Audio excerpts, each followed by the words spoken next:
In ancient Rome, rats invaded homes, spoiled grain, and spread disease. But poor peasants fought back, with smoke, snakeskins, and tricks that still work today. Some were smart, some were bizarre, all were effective. And yes, you might want to start using one of these too. If you were a Roman peasant and heard scratching in the grain store at night, you didn't call pest control. You left out a saucer of milk and hoped the local cat liked your hospitality. The ancient Romans may not have had the science of rodent control, but they absolutely understood one key truth. Cats are murder machines with fur and attitude. And peasants? They knew how to put that to work. Unlike the pampered lap cats of rich Roman villas, who lounged around looking cute while mice did laps around the breadbasket, peasant cats had a job. They were lean, scrappy, and probably had names like Claudius or Mice Destroyer Maximus. These were the four-legged assassins of ancient alleyways and farmyards. Peasants didn't always own cats in the traditional sense. You didn't adopt a cat, you just made a deal with one. A bit of fish, a warm corner in the barn, and boom, unofficial rodent control officer, hired, no wages, no complaints, just death in the shadows. And they weren't picky about breeds. Long-haired, short-haired, one-eyed, or missing a tail. If it hunted, it stayed. If it didn't, off to the neighbor, maybe they'd have better luck. Cats were so essential that some Roman farmers left food offerings specifically to attract them, not out of kindness, but strategy. It was the ancient version of baiting your security system with tuna. Fast forward 2,000 years, and guess what? It still works. Farm cats today continue this proud tradition of fuzzy pest extermination. No batteries required, no traps to reset, just one deadly stare and a tail flick before it's lights out, mouse. But what if your budget didn't include cat food or cats? The Romans had a solution for that too. In ancient Rome, your fireplace wasn't just for warmth, cooking, or pretending you were rich enough to host poetry readings. Nope. If you were a peasant, that fireplace pulled quadruple duty. And one of its weirdest uses, rat defense. Roman peasants figured out something clever. Rats hate ash. The texture, awful. The smell, worse. And the way it clings to tiny rat feet, like nature's glitter, impossible to shake off, but far less festive. So peasants started scattering fireplace ash around grain storage, doorways, and anywhere rodents liked to party. It wasn't just superstition. Rats would cross that ashy line, pause, and basically go, no thanks. Imagine being a rat and suddenly walking across what feels like a gritty, nose-burning sand pit while trying to sniff out some barley. That's what ash did. It threw off their senses. Some sources say rats used their whiskers and paws to navigate by scent and feel. Ash said, good luck with that, buddy. Then came charcoal. Not for grilling, but for stealth mode. Crushed charcoal sprinkled near food supplies had a bonus effect.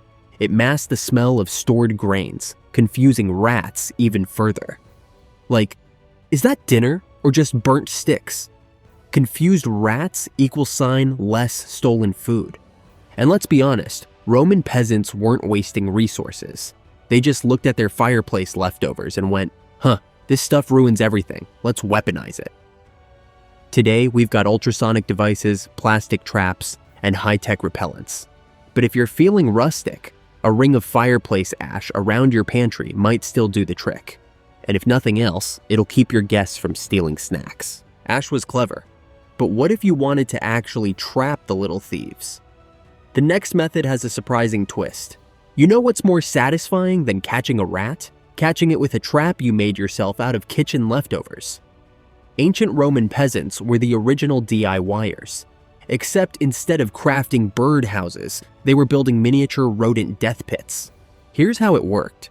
Take a basic clay pot, pour in a little cooking oil, olive if you were fancy, and drop in a crumb of bread, a few seeds, or whatever bait you had lying around. Then you wait. The rat smells the snack, climbs up, leans in, and splat, falls inside. The oil made the walls slicker than a Roman senator dodging taxes, and boom, rats stuck. No climbing out, no running away, just a very confused rodent in a greasy ceramic prison, wondering how its night turned so wrong. Some households even buried the pot up to the rim so it was flush with the ground, like a little Roman Venus flytrap. Rats never saw it coming. And the best part, it was reusable. Clean it out, or don't, depending on your standards. Reload and reset. Just like a Tupperware, except it smelled like regret. This wasn't just pest control. It was low cost, effective, and kind of genius. 0 poisons, 0 moving parts, 0 guilt. Unless you were the rat. Want to try it today? You totally can. Swap the clay pot for a mason jar, the olive oil for cooking spray, and bait it with peanut butter. Still works. Still evil. Still oddly satisfying. DIY pest control, brought to you by ancient Rome and that one rat who just had to reach for the snack. Simple traps were great, but some Romans didn't wait for rats to show up. They made sure rats didn't want to come near in the first place, and they did it with nothing but herbs. Forget Febreze. Ancient Roman peasants had a different way to freshen up the house and keep rats from throwing rave parties in the pantry. Enter mint, rue, and pennyroyal, the original rodent-repelling air fresheners. See, Romans didn't just rely on traps and cats. They also believed that certain herbs sent rodents running for the hills. Mint was the superstar of the bunch. Not just good for chewing after garlic-heavy feasts, but basically rat kryptonite. The strong menthol scent messed with their tiny noses, and rats, being the drama queens of the rodent world, couldn't stand it. So peasants would scatter crushed mint leaves around floorboards, storage jars, and entryways. Not because it looked cute, but because it worked. Rue, a bitter-smelling herb with a name that basically screams "don't mess with me," joined the team. Its strong scent was believed to repel not just rats, but snakes and evil spirits too. Overachiever. And then there was pennyroyal. Smelled minty, acted mean. This little herb had such a reputation for being a pest repellent that it earned a mention in Roman medical texts and home remedies. Sure, it's mildly toxic if you ingest too much, but hey, the rats didn't stick around long enough to find out. Turns out, the Romans might have been onto something. Modern studies show that mint oil actually does repel rodents. It scrambles their scent signals and makes them feel unsafe. So yes, that bottle of peppermint oil you bought on a whim, put it to use. You're basically channeling ancient peasant wisdom with better plumbing. Herbs. They weren't just for cooking, they were your first line of defense against furry home invaders. Okay, so now your house smells like a medieval apothecary. But what about your food? Let's talk about the genius hack that kept rats from reaching the goods in the first place. If you were a Roman peasant, your food wasn't just something you ate. It was something you had to protect, like it was made of gold dust and unicorn tears. And when rats and mice were always on the prowl, it paid to think vertically. Enter the elevated grain trick. The idea was beautifully simple. Put your food where rodents couldn't reach it. Problem solved. Roman peasants figured out that grain stored directly on the floor basically said, "Come and get it, boys." So they got clever. They started storing sacks of grain on raised wooden platforms, like tiny bunk beds for barley. Some even hung baskets of food from the rafters with ropes, creating the ancient Roman version of a floating food shelf. Bonus. It also kept toddlers and goats out. But the real innovation? Rat-proof legs. Peasants would build wooden stands with wide, flat discs near the top of each leg, kind of like upside-down dinner plates. Rats, being great climbers but terrible acrobats, couldn't get around the discs. They'd try to climb, hit the disc, and just stop. It was like watching a mouse version of Wipeout. Hanging baskets worked similarly.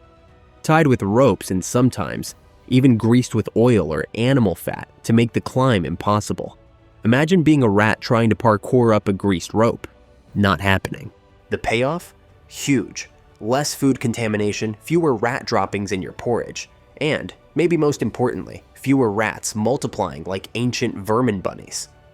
Today, we use airtight bins and pantry shelves, but if you hang your chips from the ceiling tonight, congratulations, you've just invented Roman peasant Tupperware.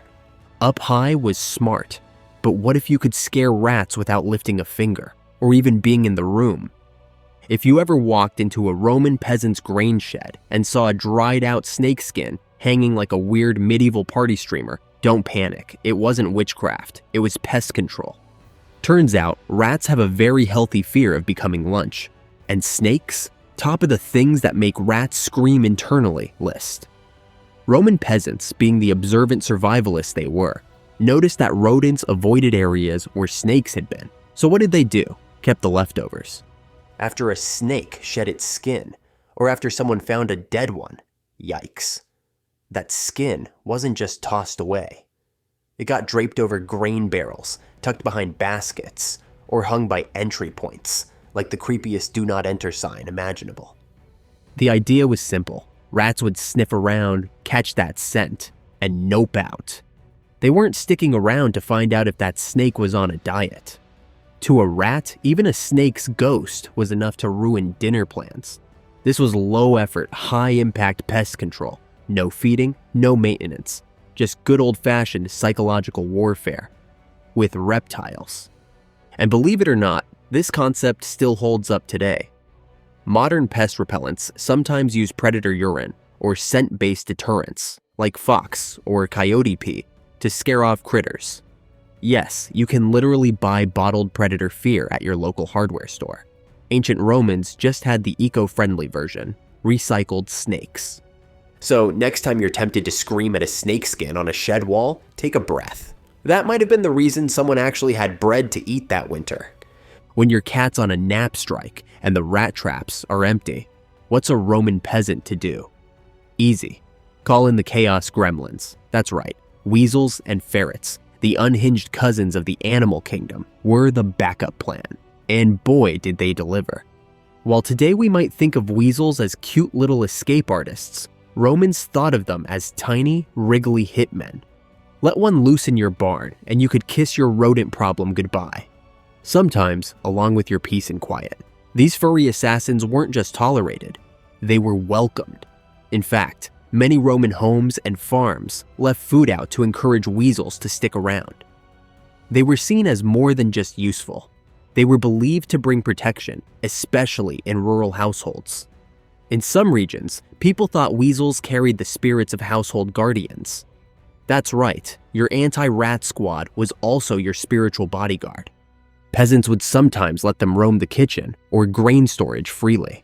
No cages, no leashes, just vibes, and a whole lot of dead rodents. Ferrets, even more specialized and slightly more controllable, were the elite agents of this operation. Trained to enter holes, chase down rats, and return with either a prize or the rat's forwarding address. Ferrets were the medieval version of drones, except with teeth and sass. This let the killers in method still has fans today. Some modern farms encourage weasels or stoats to hang around, knowing their mere presence can keep rodent numbers low. Sure, they sometimes steal eggs or bite your finger, but that's the price you pay when your exterminator comes with attitude and a murder streak. Bottom line, when cats weren't enough, Romans just opened the door and invited in something even scarier. Long before caulk guns and foam sealant, Roman peasants were already on that seal every hole or die trying grind. Because when your food was stored in sacks and rats had Olympic-level tunneling skills, leaving a gap in the wall was basically sending out engraved invitations to a rodent buffet. So what did peasants do? They got messy. They mixed clay, mud, straw, and even crushed brick into thick, sludgy paste and packed it into every suspicious crack like they were frosting a very angry cake. This DIY mortar wasn't pretty, but it did the job. Keep the squeakers out. Kitchens, granaries, and barns were the main battlegrounds. Anywhere that smelled like grain or cheese became a prime target, so peasants turned into amateur masons. A rat-sized hole behind a barrel? Plugged. Weird gap in the corner where light shouldn't be peeking through? Sealed like a tomb. Some even embedded sharp pebbles or bits of pottery into the plaster to discourage chewing, basically turning their walls into edible landmines. And if that sounds hardcore, it's because it was. When winter came and food was low, a single hole could mean a dozen freeloading rodents turning your flour into a toilet. This whole approach was the ancient version of what modern pest control still recommends today: seal the gaps. You can buy fancy sealant and metal mesh now, but the concept is the same. Make your home a fortress. Block every hole. Deny the rat its sneaky entrance like a bouncer at a grain-only nightclub. So next time you're patching a drafty window, just remember, you're carrying on a proud, mudslinging, rat-hating Roman tradition. So the walls are sealed, but the rats still lurking. What if you could stress them out so much they packed up and left on their own? The next tactic turns your house into their personal horror movie.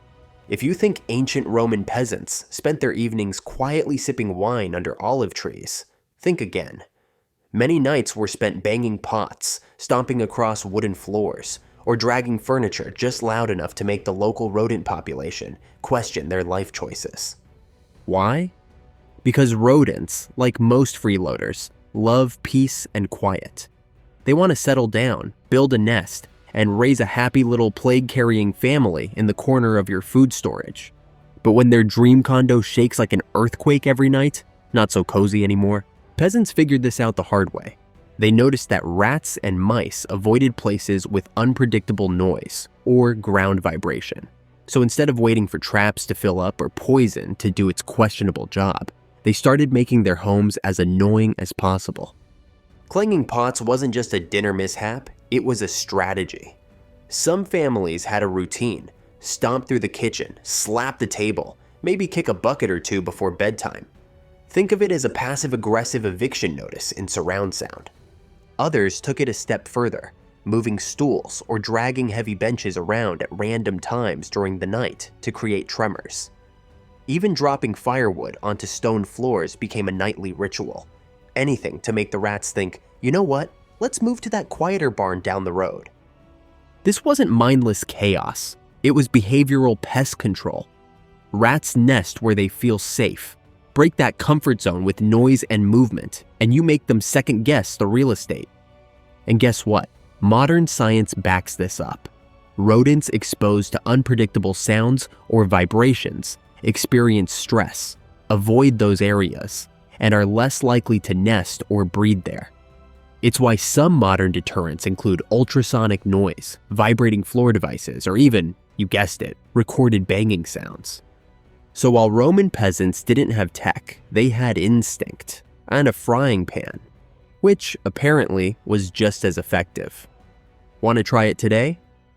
Turn up the bass, drag a chair, or accidentally drop your keys a little too often.